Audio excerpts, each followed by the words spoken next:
Hey everybody, welcome back to the Bourbon Note. I'm Ben. I got a new one on the bar. Let's get into it.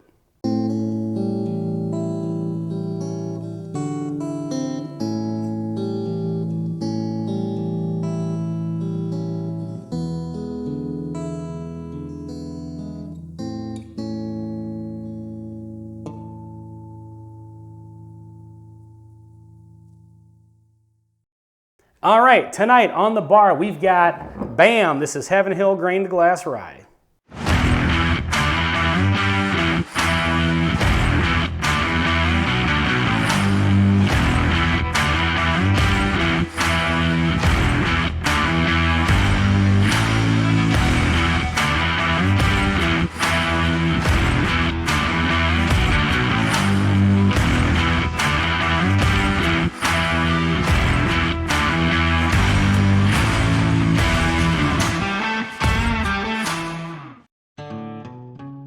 Okay, so this is one of the new grain to glass expressions from Heaven Hill. They released 3 of them. They've got a bourbon, a wheated bourbon, and a rye to the best of my knowledge.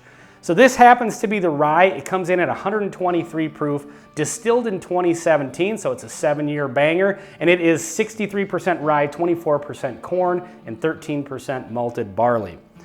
So the grain to glass series has a bit of a story behind it with local farmers and the types of grains they use. I won't get into all of that, but you can go check out Heaven Hill's website and they have the information on there. But I'm here for the whiskey, so let's get into it here. On the nose up front, it's a little bit sharp and grainy. Somewhat ethanol forward. It's really bright. Kind of getting like a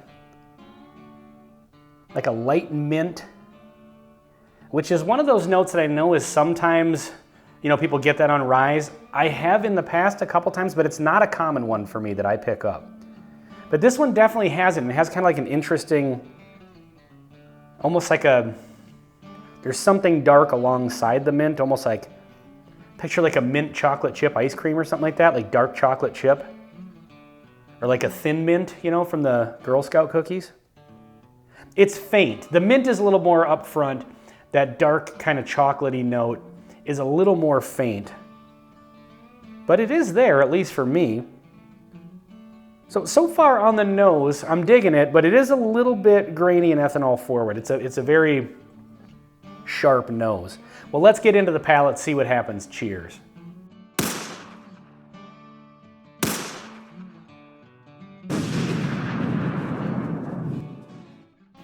Kind of interesting. The palate's like a little bit thin up front, I noticed, but it has kind of like this bold, spicy finish to it on the back end of it. Maybe not the finish, because the finish is still kind of going, but as soon as you swallow the whiskey back, there's like this wave of like spice and heat, and it's really good actually. A little different than some of the high proof ryes I've had recently. This one's a little bit more on the bright side. I'm not getting a ton of like kind of those standard rye notes. I feel like they're all there, but they're just really kind of all tamped down, but they all kind of come together and make one general, like nicely balanced profile, if that makes sense. What was the old cartoon back in the 80s where they all was it GoBots or something? Like the Transformers ripoff? Did they all form together to create one big robot? And then I think there was another one too, like Thundercat. No, that wouldn't have been Thundercats. I don't know. I think I'm taking a few different cartoons from the 80s and mixing them up into one. Let me know in the comments what I'm trying to think of there. But anyway, yeah, it's kind of like that. It's like all these kind of standard rye notes that on their own, I'm not really picking out one as more particularly bold than another. None of them are fighting with each other. They all just kind of, it's like an equalizer that's all just set to flat, but it's good, if that makes sense. This is an interesting one. Let's get another sip here.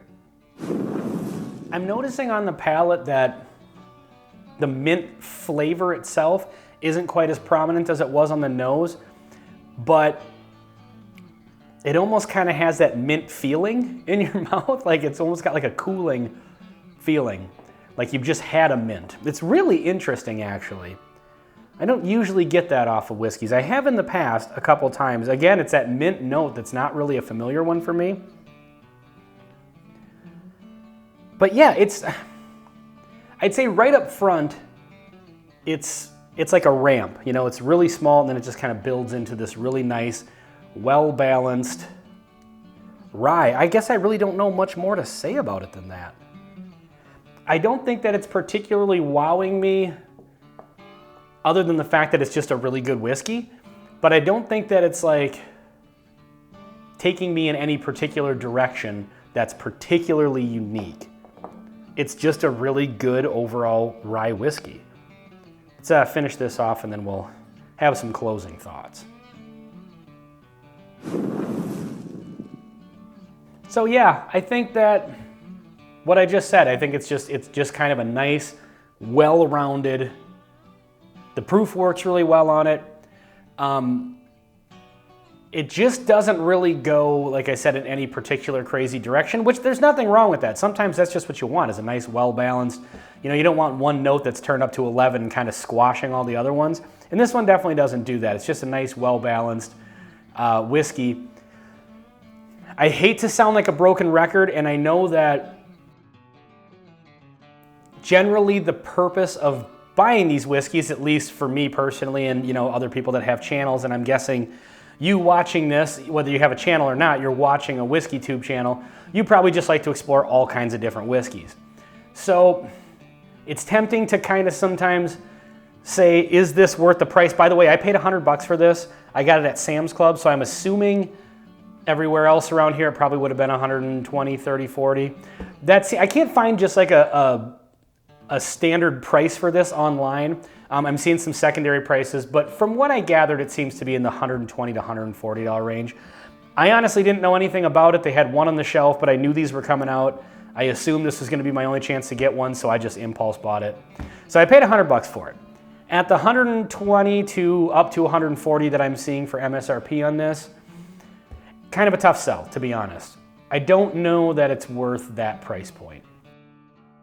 And what I was getting to before I started talking about the price was, you know, I know, like I buy these different whiskeys because I like exploring different whiskeys, but there are just some brands out there that are kind of spoiler brands that they're available at such a good price. It's sometimes hard to justify. You know, if this was on the shelf every day at $100, I think I could probably pass it up in favor of a Jack Daniel's single barrel proof rye. I'd like to taste this against like a rare breed, for example. But again, I know that that's not what everybody's purpose in buying whiskey is. I just want to try them all, to be honest, so that's why I buy them. But if you're just looking to buy this just solely for flavor and you don't care about exploring the brand, exploring the different, you know, styles of whiskey and stuff, $100 there's competition out there. You can definitely do better for less, but it is really nice, and you can do a whole lot worse for the same price. So I guess you have to kind of decide, you know, what that price point means to you. But overall, this is a really good whiskey. I certainly don't regret buying it, and I am definitely going to enjoy this one. This is kind of one of those brighter flavored whiskeys where actually I think it would make like a nice summer whiskey, even at the higher proof point. So maybe I'll give that a shot this weekend. But anyway, hey, this has been Heaven Hill Grain to Glass Rye on the Bourbon Note. Please like, comment, and subscribe. Thank you for watching, and we'll see you on the next one.